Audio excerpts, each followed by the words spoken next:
En este video te quiero hablar qué es la cultura de riesgos y por qué es tan importante en cualquier ámbito organizacional, ya sea en una empresa, a nivel estratégico, en una operación, en un proyecto, un programa, un portafolio, en un proceso.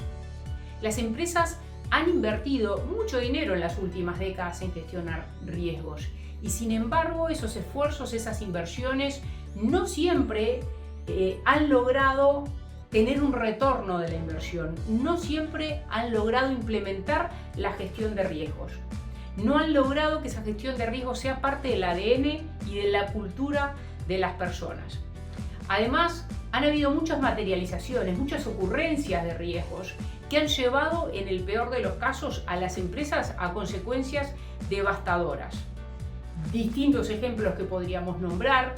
Y lo interesante de eso es que cuando se han estudiado las razones y las causas que llevaron a esas consecuencias devastadoras, la mayoría de las veces, si no todas, se ha encontrado que tenían como raíz una debilidad cultural. Por eso es importante hablar de este lado más humano, más blando, más soft de la gestión de riesgos, que es cultura de riesgos. Por décadas he visto cursos en empresas consultoras, en empresas de capacitación, en el ámbito académico de gestión de riesgos. Pero nunca logré ver en el mundo hispano, hasta que nosotros empezamos a hablar de esto, cursos que hablen de cultura de riesgos, del lado humano de la gestión de riesgos. Y ¿saben qué? Podemos tener las mejores metodologías de riesgo del mundo, podemos tener áreas de gestión de riesgos, gerencias de riesgos, podemos tener auditoría, cumplimiento, todo lo que quieran. Pero si no se logra que las personas adopten y adhieran a esas metodologías y sea parte de su cultura, no vamos a tener el retorno de la inversión y no vamos a tener los beneficios de la gestión de riesgos. Hay distintas consecuencias de tener una cultura de riesgos inapropiada. Conductas inadecuadas de las personas, comportamientos inadecuados de las personas, decisiones que no son las adecuadas frente a los riesgos, pueden provocarle distintos daños a las operaciones, a los proyectos, a las compañías. Por ejemplo, fatalidades, pérdida de vidas humanas, daño reputacional, que a veces puede ser extremo y hasta amenazar la sostenibilidad de una compañía, costos legales, costos de ejecución de la estrategia corporativa, costos de ejecución de proyectos y programas, retrasos, pérdidas de producción, brechas de seguridad, desastres operacionales, multas y podríamos hablar de un sinfín de impactos. Ahora, hablando de cultura de riesgos, ¿qué es la cultura de riesgos? ¿Cómo definimos cultura de riesgos? Hay muchísimas definiciones, pero te voy a mencionar una, que son los valores, las creencias, el conocimiento y el entendimiento que tienen un grupo de personas que tienen un propósito común, por ejemplo, un grupo de empleados, un equipo. Eso es cultura de riesgos según el IRM. Es decir, acá empezamos a hablar no solo de cómo identificamos, analizamos, informamos, comunicamos, reportamos, monitoreamos riesgos, sino que empezamos a hablar de los supuestos que las personas hacen cuando gestionan riesgos, cómo las personas perciben un riesgo, cómo las personas piensan del riesgo. Un mismo riesgo a una persona le puede provocar miedo, ansiedad o una amenaza, y a otra persona ese mismo riesgo puede provocarle totalmente lo contrario. Entonces hay cuestiones que tienen que ver con esas creencias compartidas que hay en una organización de cómo es la forma en la que se gestionan los riesgos acá, ¿no? Ahora, ¿cuál es la importancia de generar una buena cultura de riesgos? En muchas empresas se ha generado una buena cultura de riesgos en algún ámbito particular o en algún tipo de riesgo en particular, como por ejemplo los riesgos de salud y seguridad ocupacional o de salud y seguridad en el trabajo. Ahí sí hay buena cultura de riesgos, a pesar de que estamos en el mundo hispano, porque a veces la excusa es, bueno, estamos en América Latina, estamos en España, estamos en un mundo hispano que no tenemos cultura de riesgos. No, eso no es así. Lo que pasa es que la cultura de riesgos no es mágica. La cultura de riesgos no existe porque sí. La cultura de riesgos, la buena cultura de riesgos, se genera, se crea, se robustece, se desarrolla, al igual que en salud y seguridad ocupacional. Es decir, trabajamos, educamos, invertimos para generar esa cultura de riesgos. Entonces hay que planear cómo tener una adecuada cultura de riesgo en la organización que minimice impactos negativos. Y no solo implica que en nuestra gestión de riesgos nos tengamos que enfocar en los ámbitos o en los temas duros o hard de la gestión de riesgos, que son necesarios, son indispensables, como tener una buena metodología de riesgos, software de gestión de riesgos, capacitar en gestión de riesgos. Eso es totalmente indispensable, pero no es suficiente. No es suficiente si eso no viene acompañado de una transformación cultural. Por eso a veces en nuestras consultorías estamos meses y en algunos casos hemos estado años en compañías grandes, porque la transformación cultural es un viaje, lleva tiempo. No es que voy 2 días, te doy un curso y acabamos. No es que en unas horas hacemos una metodología de riesgo, la enseñamos y por arte de magia la gente la va a usar. Hay que trabajar con las personas para que entiendan el valor, para que adhieran a las metodologías, para que vean que la gestión de riesgos no es una cosa que hay que hacer para cumplir, o porque auditoría me lo pide, o porque me obliga un ente que me financia, sino que es una herramienta de gestión para mejorar el desempeño de una organización, de un proyecto, de una operación, de un proceso. Si no tenemos una cultura de riesgos adecuada en la compañía, seguramente no le van a poder sacar provecho a la gestión de riesgos en cualquier ámbito. Por eso hay que trabajar en construir una cultura de riesgos que habilite una adecuada gestión de riesgos, que influencie una correcta acción y decisión por parte de todas las personas a todo nivel. Y Peter Drucker decía que no podemos gestionar lo que no podemos medir. Bueno, no sé si siempre están así, pero sí es cierto que la cultura de riesgos también se puede evaluar y se puede medir. De hecho, nosotros tenemos un servicio, una consultoría para evaluar la madurez en cultura de riesgos y tenemos dashboards de cultura de riesgos que nos permiten saber cómo está la compañía o una PMO, por ejemplo, y ver cómo tenemos que mejorar. Ahora, la cultura de riesgos se analiza evaluando a cada individuo, a cada equipo, ¿no? Porque las personas hacen el lugar, las personas generan la cultura de la compañía. Y hay distintos ejemplos de lo que significa desarrollar una buena cultura. Nosotros en Boutique Global tenemos un modelo de cultura propietario que hemos desarrollado en 2 décadas de aprendizaje y conocimiento e implantación de estos temas, donde trabajamos 4 dimensiones clave. El individuo, porque los que gestionan riesgos no son robots, son personas. El compromiso y el involucramiento, porque si las personas no están involucradas y no gestionan y no se hacen cargo de sus propios riesgos, eso no funciona.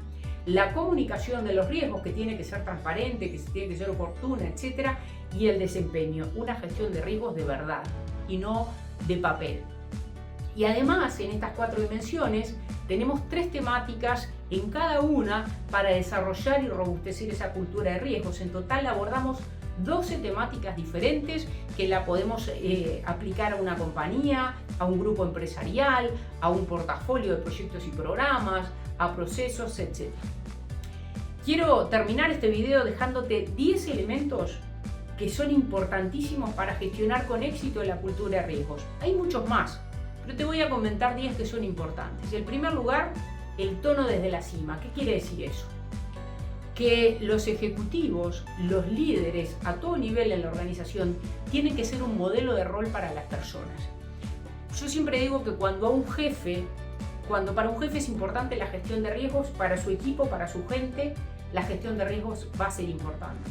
Cuando los equipos gestionan los riesgos y el jefe nunca le pregunta por los riesgos, seguramente eso va a perder fuerza. Los gerentes, los líderes deben desafiar y preguntar e interiorizarse de cómo van los riesgos de sus equipos. En segundo lugar, el otro elemento importante es que los empleados acepten la importancia de gestionar los riesgos, que sepan que lo hago porque lo tengo que hacer, porque es necesario, porque no es si me sobra el tiempo, porque a nadie nos sobra el tiempo nunca, ¿no? Entonces tenemos que hacerlo. En tercer lugar, que la información de los riesgos fluya oportunamente.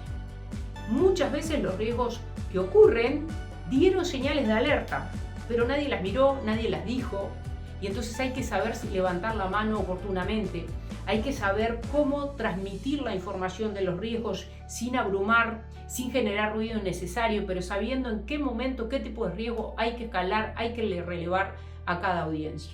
En cuarto lugar, tener la disponibilidad, la disposición de aprender de los errores, de las lecciones y de los riesgos que ya ocurrieron. Eso tiene que ver con gestión del conocimiento. En quinto lugar, ser transparentes, no ocultar información sobre los riesgos, no barrer sobre la alfombra, no minimizar las cosas, no mostrar reportes de riesgos, por ejemplo, más positivos u optimistas de lo que los riesgos son. En sexto lugar, es importante recompensar los comportamientos adecuados en gestión de riesgos y desalentar los comportamientos inadecuados. Nosotros en las empresas, cuando vemos personas que hicieron una buena gestión de riesgos, le damos visibilidad, le permitimos que hagan reflexiones y compartan, den conferencias y muestren al resto lo que hicieron que los llevó a que les vaya bien, en un proceso, en una operación, en un proyecto, que aprendieron y que esa información se comparta. Pero también desalentar los comportamientos negativos. En séptimo lugar, enseñar a las personas de una organización a valorar las áreas, las gerencias de riesgo y los profesionales de riesgos si tienen este cargo, de profesionales de riesgos, senior de riesgos, analistas de riesgos, especialistas de riesgos, gerentes de riesgos. No importa qué nivel jerárquico estén las personas, tienen que entender que estas personas están ahí no para auditarlos o trancarles el camino, sino para ayudarlos. Y además que su responsabilidad la gestión de riesgos, no del área de riesgos. En octavo lugar, y relativo con esto, es importante desafiar el status quo. En noveno lugar, alinear la gestión de cultura de riesgos y gestión de riesgos con recursos humanos, el perfil de cargos y demás. Y finalmente, que haya un compromiso con los principios éticos. Esto puede parecer muy vago, puede parecer muy obvio, porque todos hablan en sus compañías de que la ética es lo más importante y tienen sus códigos de ética, pero ¿saben la cantidad de veces que las personas no dicen la verdad sobre los riesgos? Se tapa la información, no se transparenta la información, suele pasar muchas veces, y eso tiene que ver con la ética. Ahí te mencioné solamente 10 elementos, hay muchísimos más que podríamos conversar, pero lo importante y la conclusión es que es importante saber que la mayor parte del tiempo en estas últimas décadas las empresas han invertido en la parte dura de la gestión de riesgos, en metodologías, en capacitación, en software, en la parte más táctica y en análisis cuantitativo, pero es igualmente importante invertir en los aspectos blandos, en los aspectos de cultura de riesgos, invertir en fortalecer la cultura de riesgos, porque si las personas saben gestionar los riesgos pero no tienen ganas de hacerlo, no lo van a hacer y ahí todo se cae al piso. Yo he tenido la fortuna que en estos últimos años he hablado muchísimo, creo que he sido líder, pionera en este tema en el mundo hispano, de poner el tema de cultura de riesgo sobre la mesa, hablar de este tema, y lo venimos trabajando hace un tiempo con muchos de nuestros clientes en grupos empresariales grandes, en empresas pequeñas, a distinto nivel, con mucho éxito. Y hemos llegado a la conclusión de que no es posible tener éxito en la gestión de riesgos solo con una metodología, con una capacitación, con los aspectos duros, si no trabajamos el aspecto blando, el aspecto no solo del conocimiento, sino el sentimiento, de la emoción, de la lógica, de la razón, del corazón, de todo eso mezclado adecuadamente. Eso es trabajar en cultura de riesgos. Y la cultura de riesgos es un viaje, es un camino, no es que llegamos en un día, en 2 días, pero vale la pena. Es un viaje constante que vale la pena porque es la forma en que las empresas finalmente van a lograr capitalizar, van a lograr tener ese retorno de la inversión en la gestión de riesgo que tanto necesitan, y van a lograr minimizar pérdidas, minimizar materializaciones, y se paga sola la inversión. Yo siempre digo con los clientes que nosotros calculamos pérdidas evitadas por una buena gestión de riesgos, nos damos cuenta que la inversión se paga sola y sobra. Siempre es más barato minimizar y evitar riesgos que el costo de las materializaciones. Espero que hayas disfrutado este video, que te haya gustado este principio nada más y esta introducción a la temática de cultura de riesgos. Y si necesitas en tu organización, en tu PMO, en tu operación, en tu grupo empresarial, implementar con éxito la gestión de riesgos mediante esa vista, esa visión de la cultura de riesgos y reforzarla, en Boutique Global tenemos todos los servicios para ayudarte a tener éxito con esto. Seguí mirando más videos, que hay mucho más para aprender en este canal. Hasta el próximo.